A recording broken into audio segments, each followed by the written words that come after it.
At Fever Tree, we think whether it's a gin and tonic, a delicious mule, or a sparkling Paloma, if 3/4 of your drink is the mixer, shouldn't it be made with the finest ingredients, mixed with the best?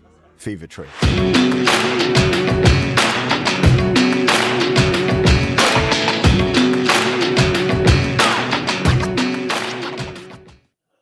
What is happening, Post Shifters? Welcome back to another episode of the Post Shift Podcast. Of course, I'm your host, Shawn Soole. Today, we're doing a deep dive on brand building, gain distribution, all the fun things that if you're a small producer, a small craft distillery out there in the universe, which we have 80 distilleries here in the province of BC alone. If you're looking at breaking into the US market or just expanding your growth based around your brand, this is the person you want to talk to. Stephen Myers from Dynamic Beverage Consultants. Him and I hooked up years ago, and I think it must have been Tails, but I think it was... I usually stay away from Australians. Like, I usually don't want to associate with Australians because I come from Australia. So when I came to Canada, everybody's like, oh, did you go to Banff? Did you go to Whistler? I'm like, no, I didn't fly all the way to Canada to go and hang out with a bunch of Australians in the same condo and hang out with people from Queensland. I just don't see the point in it. So when I travel, I tend to like lean away from catching up with Australians. But for some reason, Stephen Myers and a handful of other Australians, it's a picture that comes up every year around Tails time. It's Manny Tateran, Jason Williams, and Stephen Myers, myself at Tails in, oh geez, I don't even want to say the date, 2012, 2013, maybe even earlier than that. I was half the man, literally speaking, that I am today. So welcome, Stephen Myers. How are you, buddy? Very well, mate. I was actually going to bring up that picture as well. Sort of it pops up sort of on feeds in that sort of, was it late June, early July every year? Every year. And the crazy thing is, Widge and I, when I was in Singapore in 2019, I actually ended up hanging out with a whole bunch more Australians than I usually do. Because of the time difference, I was able to watch like the State of Origin for the first time in almost 20 years or 15 years at the time. Watch the State of Origin for the first time because like the time difference and everything here in Canada is just such a nightmare to try and be able to pull that off. Yeah, right. Time difference and exchange rates for you guys. Yeah, exactly. So how did you get you started in the industry, and what have you done to get to the point we're at now? All right, many moons ago, playing club rugby, and obviously the clubhouse with Gordon Rugby Union in Sydney actually, and managed to get sort of a job behind the stick there, as it were. So that was the first foray into sort of the booze side of hospitality, and had always sort of done things like that. I sort of slipped into the corporate world in Australia and decided that wasn't for me, and then left and moved to Latin America and got in the nonprofit world. Worked for a global nonprofit doing infrastructure development projects in Costa Rica, and then across to Europe again to play a little bit more rugby. And sort of hospitality sort of reared its ugly head again, and ended up running an English pub in Luxembourg whilst I sort of swanned around and played rugby for a couple of years. Nice. So it was always sort of there.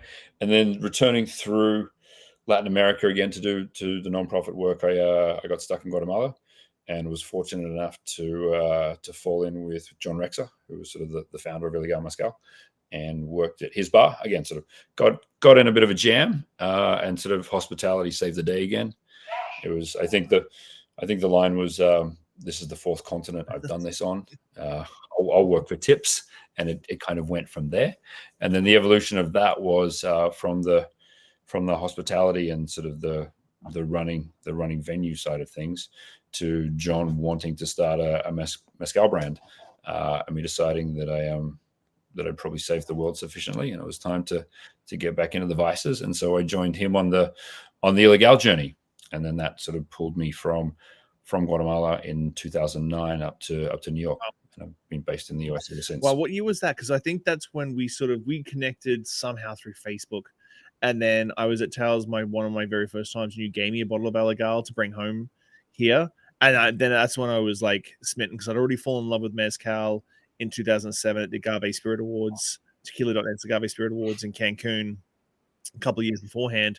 And at that time, mezcal was still very unknown, very small brands, very hard to get. And then you also were doing Reposado mezcals, which was really, at that time, really, really Really? difficult to get, and really didn't really happen. And so I think that's when I fell in love with Elegale. And then Elegale like sort of blew up as well, didn't it, over the last like 2 decades? Yeah. So I mean, so what it was we were building the brand from Guatemala, and we had this amazing network from sort of Johannesburg to Reykjavik to BC. And I'd reached out to you. I got asked to update a cocktail menu, and they said, "Can you do it?" And I went, "Yes, of course I can." And then I went, "No, maybe I can't." And we just started getting in touch, and I said, "Hey, man, how do I? This is what I think. Is this a good way of going about it?" And you were sort of super helpful. So it was great to bump into you at Tails that time. With Illegal, like a lot of people say, you came along at the right time, and sort of any brand that is anything these days sort of stands on the shoulders of giants, right? Ron Cooper had been doing his art, and he'd been doing it, so he was sort of first there. And then I do remember walking the mean streets of New York City with Eric Torren when he was Yeah. at NCO. So it was a combination of timing and sort of the growth of the category and people exploring mezcal, but also sort of making the right time and just putting yourself and your brand and everything sort of to the front. I mean, if I thought it would help, I would go to the opening of an envelope, just to get out there and get amongst it. And sort of New York was a great time for that. So yeah, Illegal became the 20-year overnight success. Yeah, it's always the 20-year overnight success. So with Dynamic Beverage Consultants, you're helping brands and build brands from the ground up. When you're starting small, what's the first non-negotiable that you sort of pitch to these brands about brand identity before you worry about the sales? Like a lot of these brands come to market with limited packaging, sort of a murky story. What's that first non-negotiable when you sit down with a small brand who wants to expand and grow? It's got to be transparency and honesty, right? Everybody's got a computer in their hip pocket these days. People got computers in their glasses, right? It's very easy to find out if someone's selling pork pies or not, right? So be honest. I mean, High West I thought was great when they did that. They said that we are the highest distillery in the continental US. We blend, right? We are making our whiskey. We then have to age it, but at the moment we blend, and we're really good at blending. That's why everybody likes it. And they were one of the first brands that sort of came out and said that, because there was a plethora of them that sort of you join the dots and you've gone, smells and it tastes like Indiana. So just be honest. People's bullshit detectors are really good these days, right? And if you lead with that transparency and honesty, people will appreciate you a lot more. So and then that's part of building the connection with the consumers, be it the trade or sort of the off-prem. Yeah, the distilled in Indiana, bottled in Brooklyn was a big one about 15 years ago. Yeah. So everybody loves the story of craft. And like I was saying, like there's 80 distilleries here in BC. I've worked with a few of them. It's really tough to push them a little bit further. We've got some really weird rules here in BC when it comes to distilleries, like how much you can sell caps before you get taxed more. So it's a little bit tough to expand. When do you talk to these brands and they're very romantic, because we all get into this business for romance? How do you push them from being romantic about their philosophy and their story and actually push them into, okay, well, you got to execute on that and push them into the next step? Yeah, you're 1,000% right in that sort of there's the romantics and the visionaries and the mad scientists, and nobody gets into this to run a logistics company or to get on the never-ending sort of finance wheel. So I generally propose it that this is why you started your brand and your concept. If you want to keep doing that and have that to be the majority of your time and your why, right? Because everybody needs that. You've got to have the why.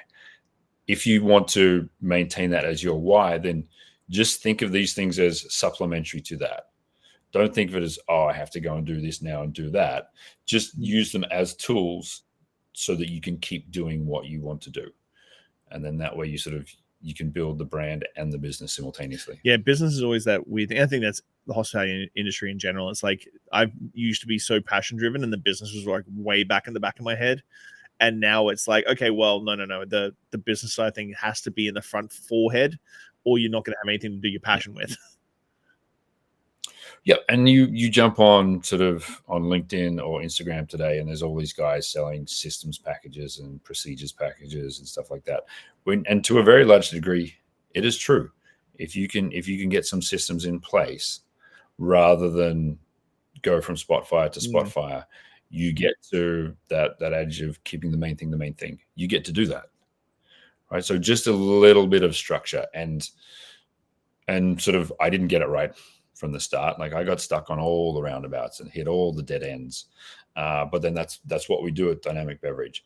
Is that sort of, there's a great T-shirt of Marco Pierre White with his big hair and a cigarette hanging out his mouth, and across the bottom it's one of his lines, which was, "Fingers are made for burning."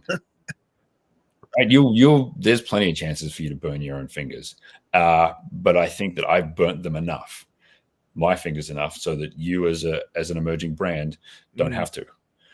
Because it's common sense born of experience. So if I can sort of truncate that learning timeline, then it's going to put your brand, your business in a position of a better chance of success. So when we're talking about launching and building that brand, North America, especially the US, we're talking about that in the green room, is a massive area that everybody wants to break into, but it's a super complicated system.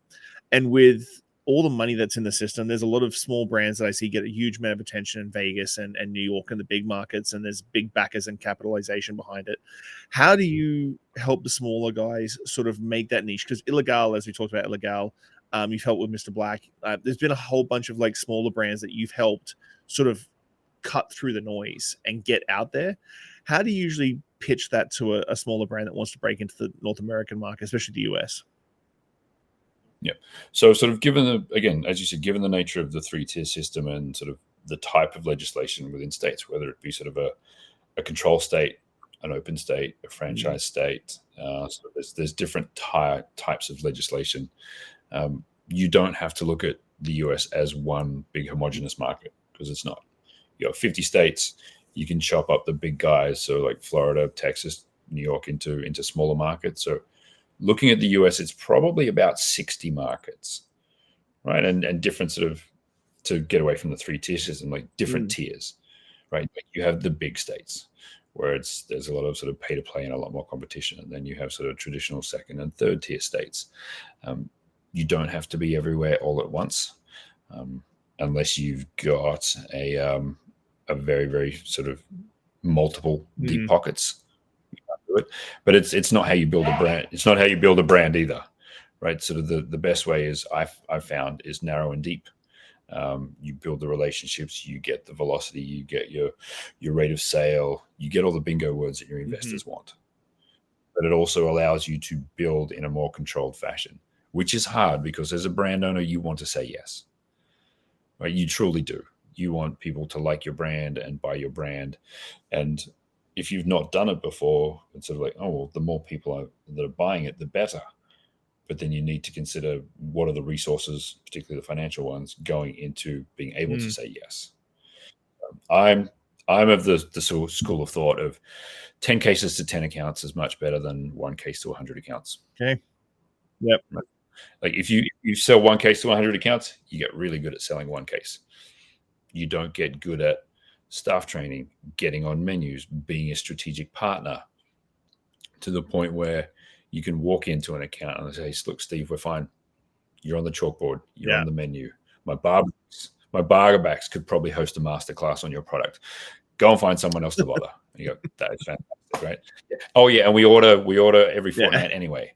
That's what you want as a business. And that's going back to what we said before about sort of systems and sort of procedures. That's what you want, right?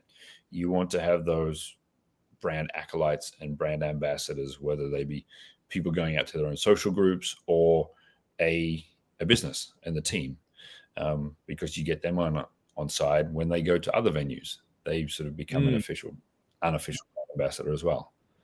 So a less is more approach. The US is not going anywhere. You can spend all the money in the world, and that doesn't necessarily, like you said, make it work. So just be diligent about it. Apart from your knowledge of the industry and like your specialty when it comes to that, when these small brands are looking for those champions, because I feel like the industry, especially post-pandemic, a lot of people in the industry are a little bit more fickle. tend to go for the next craziest thing that they've seen on social media, the next technique, the next product, the next. How do you sort of not just get your foot in the door, but also solidify that brand ambassadorship, whether it, like, not necessarily paid for, but that brand ambassadorship with bars and bartenders and that general consumer? How are you solidifying that once you get your foot in the door? I mean, so part of the process is you look at it as like, why are the reasons that you love your brand? And it can't be because it's mine, right? It's got to be sort of the provenance or the flavor or what you can do with it, or sort of the branding and the marketing around it. And if you are sort of the embodiment of that, you will find your tribe, as everybody says these days. You'll find the right ambassadors. Now, some of them, I think there's a big difference between ambassador and acolyte, right? You'll find those two, the ones that truly adopt the brand, the ones that get sort of the brand tattoos and the t-shirts, and they walk and talk about it because it just resonates with them. So long as you know that you will find essentially different degrees of ambassadors, and I mean, it's not like you write a little note and sort of put Shawn ambassador type 3, Steve ambassador type 1, but just know that you will find different degrees of engagement from people. That will help you sort of work out sort of how much time and the resources that you allocate to someone like that. And yeah, you'll find the amazing ones, and you'll find the solid ones, and just knowing how to use them within sort of the construct of your business. And that's a bit of trial and error, because the more you do that, the more you learn about your own brand as well. Because you may think that it's going to resonate with a certain demographic or a certain sort of on-premise type of account, and you might be right, and you might be like just a little bit off, right? And so there's that then brings in the test and learn. And right, all the incubators will tell you to test and learn until they're blue in the face, and you can, but you've also got to run a business at the same time too. So how do you keep control of that personality as you grow? Like, as you said, narrow and was it narrow and deep, trying to build that, like, that community within smaller markets, which I can see, like, someone from another state goes, hey, I really love your product. I saw you on Instagram. I want you to get you in there. And you have to sort of go, well, do you want to be another product on the shelf beside a bunch of products just because one person said, no, we really want your product? How do you control that brand's personality as it's scaling up? So a couple things. Every brand or business needs a moat, right? Right. What differentiates you from someone else? What stops other brands from essentially mimicking you and how you do it? And you've got to have that moat, but it's got to be easy to overcome. Right. Sort of the example is, you can say, like, sort of Steve's Aquavit, right? Like, we know who we are, and we're not for everyone, and that's okay. Shawn, you can be you, and we will do our thing, because we are all in, and this is who we are. And you'll find that a lot of people, it's that sort of hybrid, build it and they will come. Yeah, like, you know who we are, we're cool. And if it's not for you, that's okay. You do your thing, and we'll do ours. And that's like a magnet for consumers, ambassadors, people who really want to be part of something. And so sort of if you have the team and the brand and all the little things that go into making a great brand, it just makes it really easy for those people that you want to convert to consumers to connect to. Right. So you've got to have product, packaging, and people. They're the 3 Ps. And a lot of brands forget about the people, right? Because you can't do everything yourself. I mean, you start like that when you start your own brand. I mean, I'm spinning up a new brand, and it's like, and it's glorious, right? It's going back to the good old days, and go, oh, got to do this, got to do that, and it's all me at the moment. But then hopefully when I raise some money, I know sort of the right roles to pull in and the right type of people, rather than just sort of still continue to do it all myself and sort of hamstring myself at the same time. That's a good point. Like, what's the one big mistake when you first sit down with people and they want to expand? Like, you've sat down with so many producers, ones that are small, medium, and maybe just that below big sort of size. what is that one mistake that you see recurring every single time with every single brand before they hit the market that tends to like set the tone in that very first meeting? Yeah. So two things. One, a lot of people, and this is through no fault of their own because they've probably never done it before, is they hire people like them or another version of them. All right. So when you build a team, I'm of the thought that you bring in someone who's better at what they do than you are. Right? Was it Steve Jobs says A players hire A players, B players hire C players, C players hire D players. Right. So you've really got to try and find the right people from the jump, right? Because your first hire, right, is essentially 50% of your staff. So they got to be great, right? Because if they're not, then it's 50% of the staff are doing 100% of the work, which is why have you got them there? So sort of there's very much that one in sort of building it, and this is much easier said than done, is to be able to step back, right? Because as we said before, like, you can go from fire to fire to fire.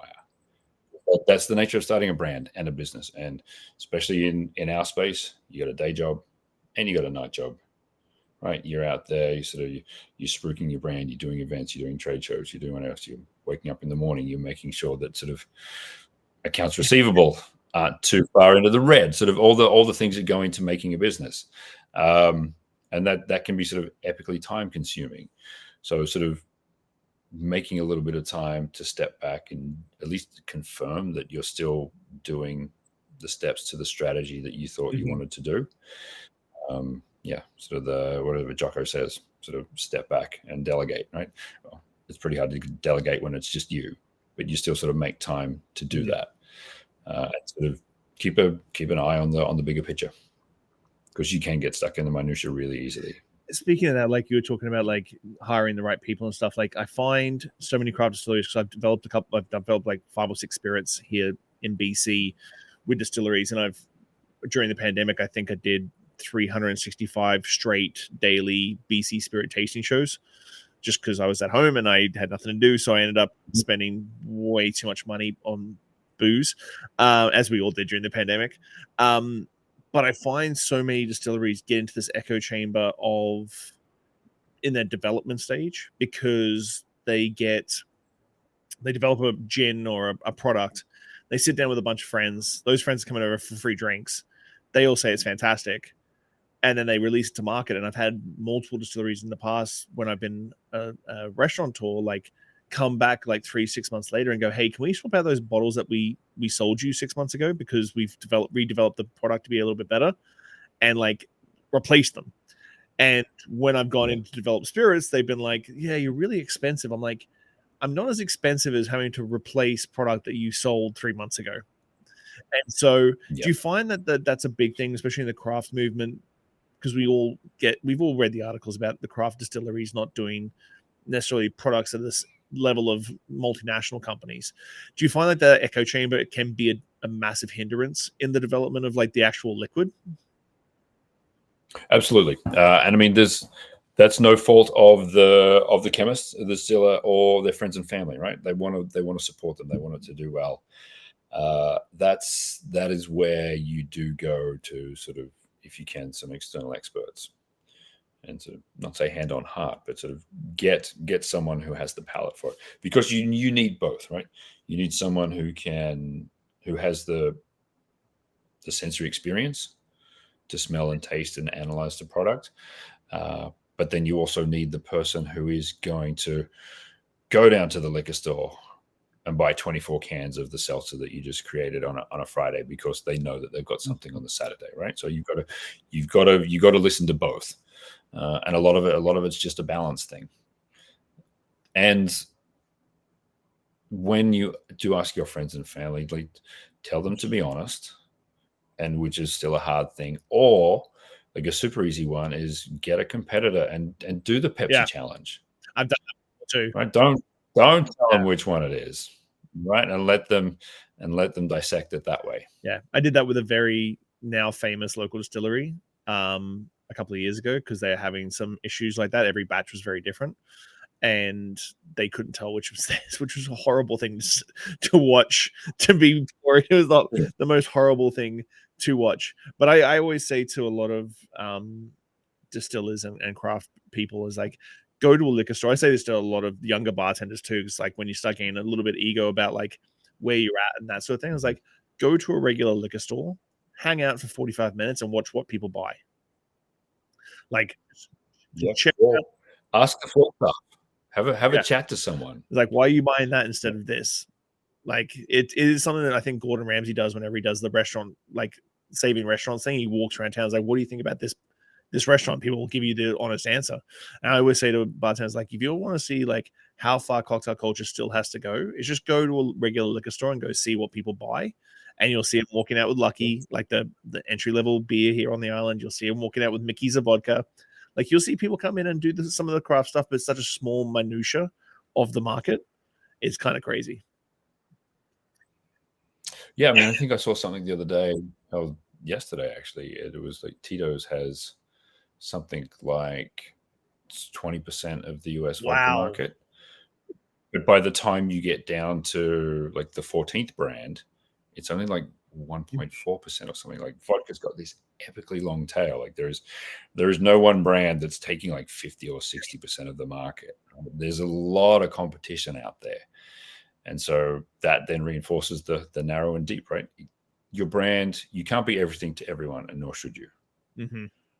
Right? Because if you do sort of find your people and find your market, then other people will start to gravitate to it, right? You sort of get that rate of sale, get the volume going, and then broaden the target market. The same way that you geo target sort of physically when you go to a market and you're checking out accounts, or the same way that when you do your online advertising, you don't advertise to America. You advertise to the market, and then just break it down. Tom Baker with Mr. Black was great. He had the line, "What gets measured gets done." Right? Just break it down. Tell my kids, how do you eat an elephant? And they know it now. They go, one bite at a time, Dad. You go, exactly, right? You don't have to take it on all at once. Chop it up, and the thing is, if you get those victories, right? What we do is hard, right? My greatest / worst day was I got 14 no's in a row on a single day trying to sell a product. And I was like, what am I doing this for? And the product was amazing. It was not necessarily the greatest time of the year, but it wasn't even, hey man, do me a solid. He's going, I'll do you a solid when the weather changes. But the thing is, like, if you continually get those no's and everything, it's hard. Like, what we do is very difficult as an entrepreneur and a brand builder, right? Because everything sits here, right? And if you're pointing your finger at someone else, then you probably shouldn't be doing it, right? And a lot of those setbacks, yeah, they're hard, and you learn from them. But you've got to build in a couple of wins for yourself as well, even just subconsciously, sort of from how you feel. So one, it's good for the business, but two, it's good for you, who, especially early days, you are the business, right? You can't just keep fighting the good fight forever. And that's what I think a lot of sort of new brand owners and distilleries kind of forget, right? And I mean, you might have the best product in the world, but if everybody says no, then you get disheartened, and then you start looking at product evolutions or package evolutions or whatever it is, right? So build in those wins for you as you go along. Now, obviously don't do too many, otherwise it's just a sort of it's a pat on the back exercise. But yeah, definitely sort of consider that too, because everybody needs a win every now and again. Yeah, I've been noticing on LinkedIn recently. There's been a couple of, like, you obviously follow pretty much the same amount of people as well. As like, you see a lot of packaging changes and stuff like that. Has there been like a moment in one of your brand's evolutions where it was a tiny little tweak, whether it be like a bottle, a label, a little story, a little pricing, a little change up, that has completely shifted its trajectory and like blown it up? So the best one was so Australia, coffee in Australia, right? It's something like 85% of it is hot, right? It's hot. There's no cold brew. There's no Starbucks. Cold brew is a bit of a thing now, but it's hot and mostly with milk, whether it be a cortado or obviously the sort of kind of eponymous flat white at this point, right? So yeah, anyone says flat white, you go, oh, you're from Australia. So sort of hot coffee, usually with a milk of some sort in it these days. But when Mr. Black came to the US and they had cold brew on the label, and Tom went, I know they're mad for cold brew over here. Now, whether they knew how sort of the process works or whether it was just filter coffee that was cold with ice in it, cold brew is a thing in Australia as opposed to the home market. So when Tom designed the neckers that you hang around the neck of the bottle, there was no need to put Mr. Black on it again, right? Because it was already on the label.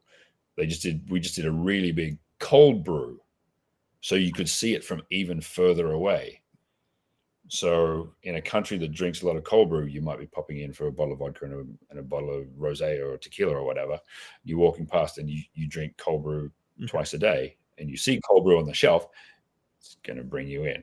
So that was a sort of a market specific thing that we did that really helped. That's very cool. I try and explain to people about Australian coffee culture, and it just, in Victoria we've got good coffee culture, but still in Canada we do too. But like, you talk to Americans about Australian coffee culture and they're just like deadpan. Like, I think what is Starbucks lost $14.7 million or something over 5 years in Australia because they couldn't keep a store open. And I remember when Starbucks first came to Brisbane, it was kitty corner to like this old Greek coffee shop in downtown Brisbane, and it shut within 6 months because everyone still went to the mom and pop Greek spot. Like, it just did not get feet. It was crazy. So you're a bit of a coffee snob, and you go, of all the people I know, no, I am not. I like good coffee. No, I just know a little bit. Yeah.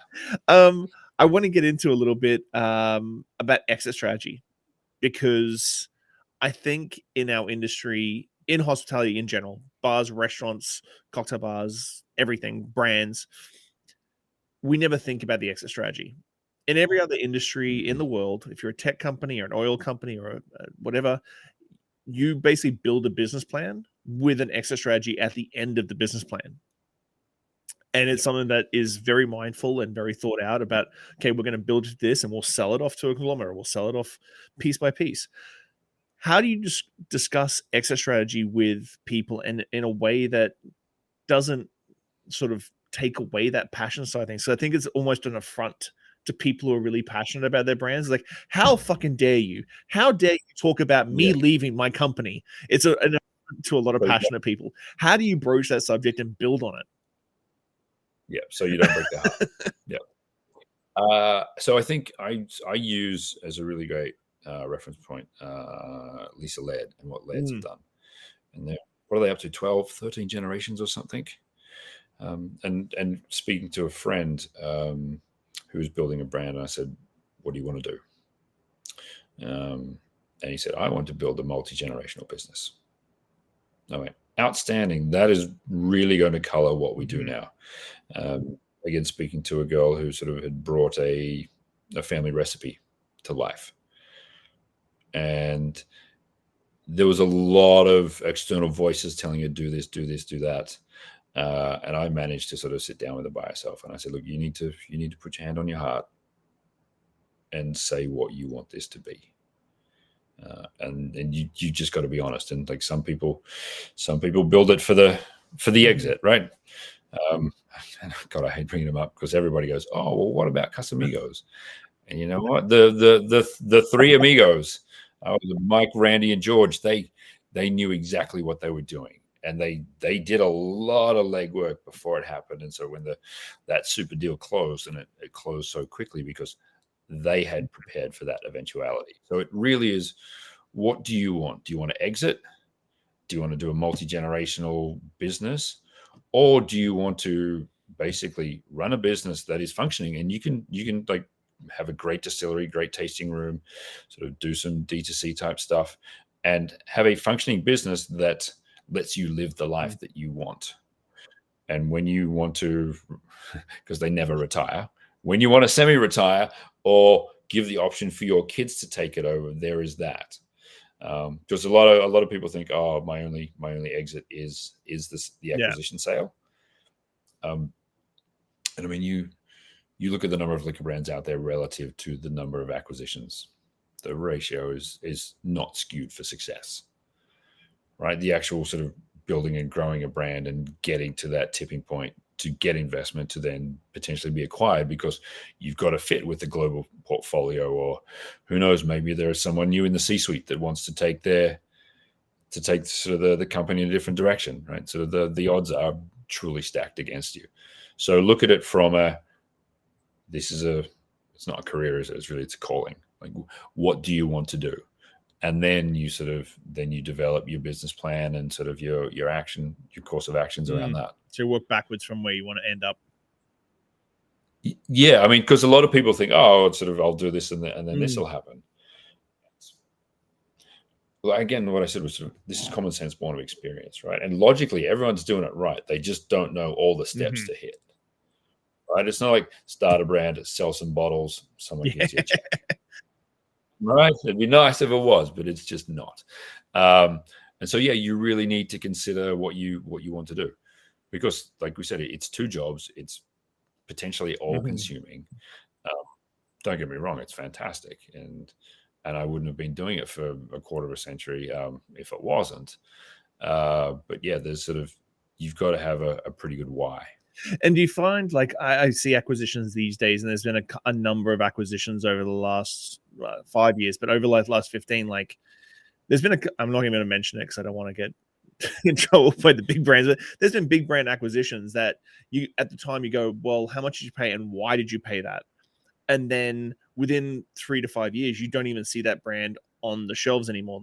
The brand is dissolved and been sold off, and you're like, okay, well, this big brand came in, gave you a check, realize that without that why and those people behind it, that it doesn't really exist anymore. So acquisition doesn't always necessarily lead to legacy.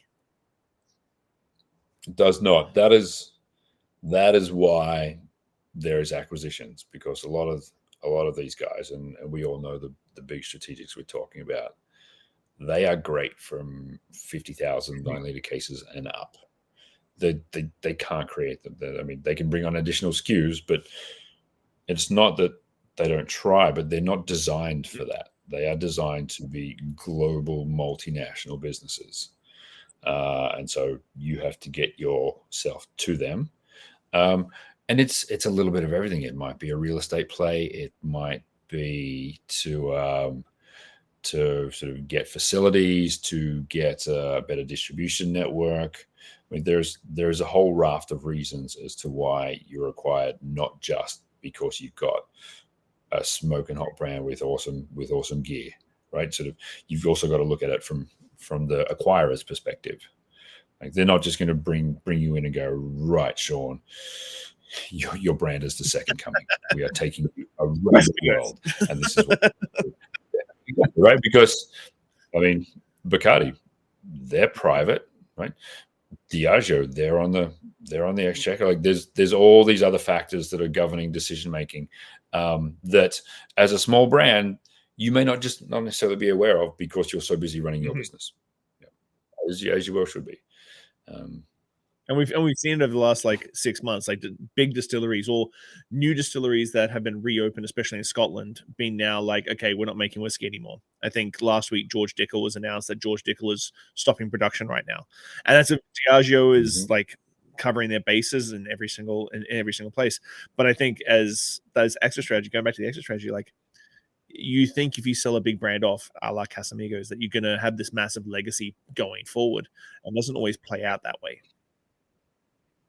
Yeah, and so what you've got to consider is that, sort of, when you sell it, and people forget that it's the nature of selling things, it's not yours anymore, right? If you can, the day that you sell it, if you can sit there and say, I left this in the best position I could, given my experience, given my capabilities, given sort of the roller coaster of the distribution network and sort of global economies, and all that jazz. If you can say, I did it to the best I could, and this was the deal, and now it's theirs. It's not easy, right? And it doesn't mean sort of the heartstrings aren't tugged in it, and it certainly doesn't mean that everybody asks. Yeah, you've just got to. That is the nature of business, right? And it's funny, like in all the movies where the bad guy gets plugged, and he goes, "It's just business," and the plugger says it's never just business, and it's not, right? Because I said we're the distillers, we're the romantics, we're the brand builders and the visionaries. But this is also just a thing. So what's your plan for the next 6 months? Survive Q4. As you guys know, sort of Q4 is the madness / the quickening, right? It's the most boost sales through the whole year. Big guys are trying to hit numbers, small guys are trying to make numbers. They work out plans for next year. Venues, especially this, I mean, ever since COVID, right? Q4 is where venues in the trade have always had the ability to catch up, but the last few years they really got to. So like no one's taking flyers on new products unless it's amazing. So I work with a couple of really cool little brands, and we're doing sort of Q4 plans and execution and how we are going to, because I like concentric circles, right? Your previous step has to reinforce what you're doing now, and that has to reinforce the next one, right? Nothing else, and you grow concentric circles, right? You don't grow in a straight line. You've got to be better at everything you do at each level, right? Otherwise, sort of the house of cards starts to fall down. So, working on a few things like that, and as I mentioned, I got a new brand in the pipes too. It's a really big white space. It will be a one of one thus far. So I've got to try and capture that first mover advantage. So I've got if anyone's interested, hit me up. I got a friends and family deck. It will be cool. It will be very cool.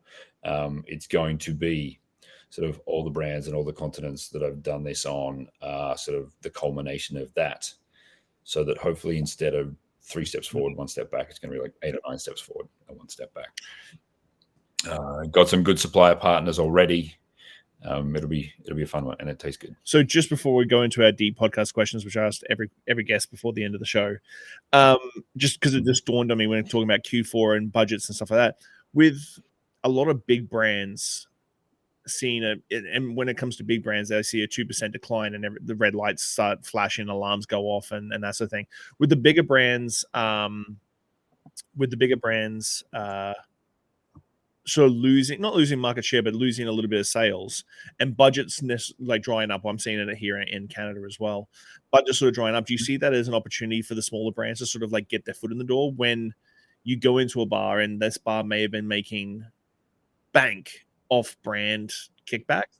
All of a sudden, those brand kickbacks have like either completely dissolved or shrunk, and now they've got an opportunity to like get your foot in the door for these bars and these small brands. Are you seeing that happening in this last 18 months, that you've sort of heard the rumblings of like lower sales? More and more so. Yeah, I mean, sort of there is that sort of restraint from the bigger guys. Certainly not the largesse that we saw back in the day. And so that is happening, and that then brings, again, back to that narrow and deep, right? Find your target accounts. Because a lot of the big guys, they look at cities in regards to hundreds of accounts, whereas when you're starting, you're looking at tens of accounts. If you can pick them up and you explain, look, I'm small, I'm new, this is the support I can give, but I will be that new brand strategic partner for you, and sort of do the best you can there. And then the bigger guys, they're also looking against, obviously, sort of the Delta 9 and the CBD and the THC, and then the non-alc and the low ABV. They're looking at a much more complicated, fast-moving landscape than Steve & Shawn's gin, right? And Steve & Shawn don't have to say, "Oh, we're great in a martini," because that's what every gin does, right? You've got to find your USP, right, and work on that one too. So opportunity is definitely there. But just know that it's a really easy default for brands and for bars, liquor stores, and distributors to say, it's Q4, really sorry. And also know that sort of incentives are really big from the big guys then, right? Because if they don't spend the money, they don't get it. I mean, granted, budget should be done, but you still got to spend your money, otherwise you don't get it, right? So just know that it's a hard hill to climb, but sort of if you're very deliberate and methodical about it, that's the best way to do it, because then it puts you in really good standing for the guys that you work with for next year. Right? You come back and you say, thanks for being awesome in Q4. I know it's not easy. Would love to do even more things with you this year. That's work on it that way. So, right, it's not Q4 in isolation. Time for the 5 deep podcast questions. Always throws a lot of people out. But what is one lesson or experience that has shaped your perspective the most, and how do you carry that forward in your life? Personal or business? Personal or business? I mean, it's kind of both, right? Given what we do, everybody's an entrepreneur these days, but it is not for everyone. It's hard. It is really hard. It's long hours. It's lonely. I notice it now, as well as living in New York. Sort of the busiest city in the world can be achingly lonely. And so when you're starting your own business or your own brand, you will, and especially in this business, you will have lots of acquaintances, like a lot. And if you're very good at what you do, you're a couple of degrees of separation from tens of thousands of people. But you don't have a lot of friends. And that's not because people aren't friendly. It's like, we don't have time, right? Especially now, right? I got to, like, when I go to New York, so I live in Philadelphia, I'll get the last thing smoking home. So I'm back home to do breakfast and stuff with my kids each time I go up. So it's just a day trip. Sort of you have that great surface level relationship, but it can be terribly lonely. And that's something that you got to face up to, right? It's hard sort of emotionally, spiritually, physically. I mean, you've seen it too. Sort of there was a bunch of us sort of back in the day who were great at that brand ambassador type thing, but physically they just couldn't do it. Like, hey man, you gotta dip. This is not for you. So you gotta be honest. You gotta be honest with yourself. So that's the big one that I've learned. If you could leave one lasting message or piece of wisdom for the world, what would it be and why? I could put my Aussie accent on and swear.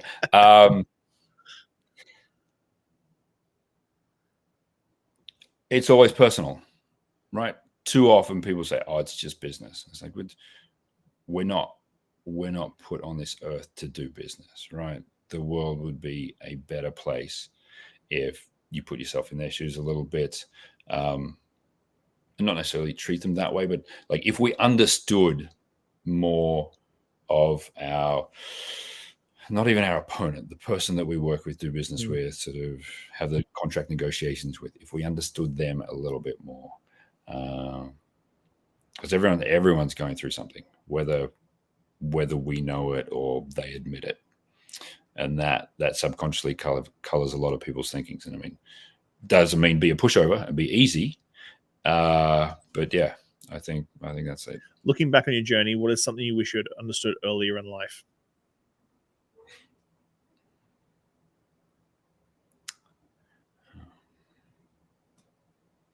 I always kind of said yes to everything.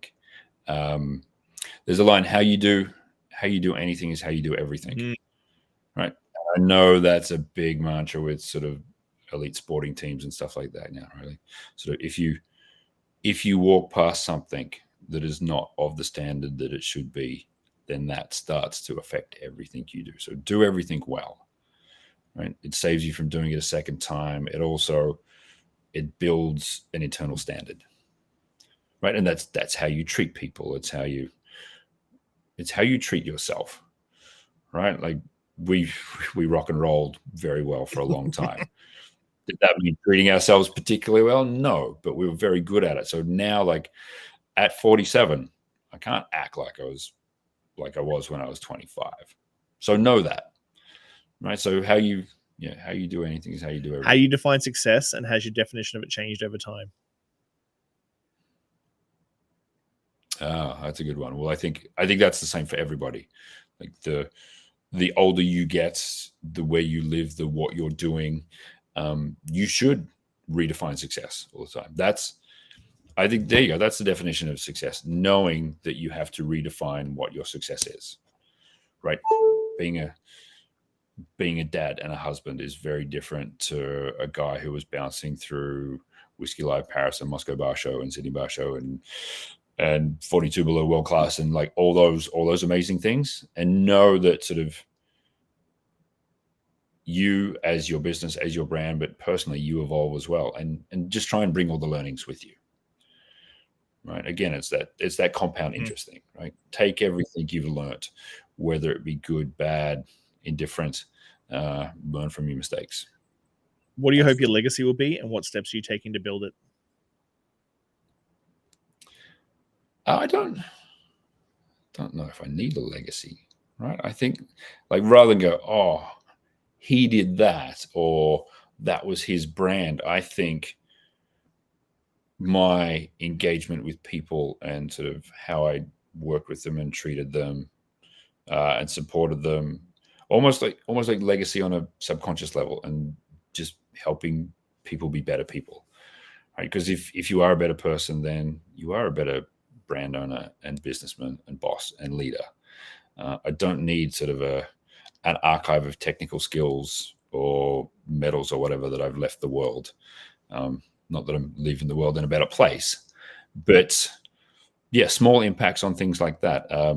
Like I've noticed, and it's very deliberate, the interplay between generations, from my grandfather through my father through myself and to my son, and what sort of it's not what I hope him to be, but sort of what I want to give him in regards to sort of him as a person. And that's sort of, it's dramatically different, like from me to my father and where he grew up and sort of how he was raised, and sort of just putting the world in a better place, I guess, because we could certainly use it right about now.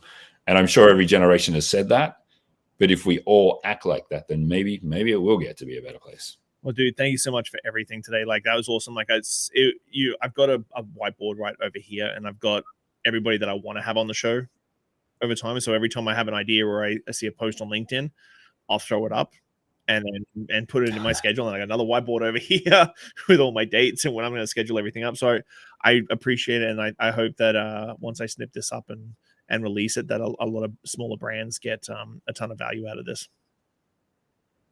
Yeah. Thank you for having me, man. It was really, really good. I do remember when I said, oh, you got any questions to send me? And you went, no, I don't do it like that. I was like, oh, all right. So it's good. I actually really enjoyed the format too. So thanks. Well, thank you so much, man. Well, I'll let you know when this gets released in a couple of weeks, and I'll chat to you soon. Beautiful. Bye. Thanks, man. Bye. All right, post shifters. That's it for now. Keep your standards high, your spirits neat, and your team tighter than your forecast. Catch you next week on the Post Shift Podcast.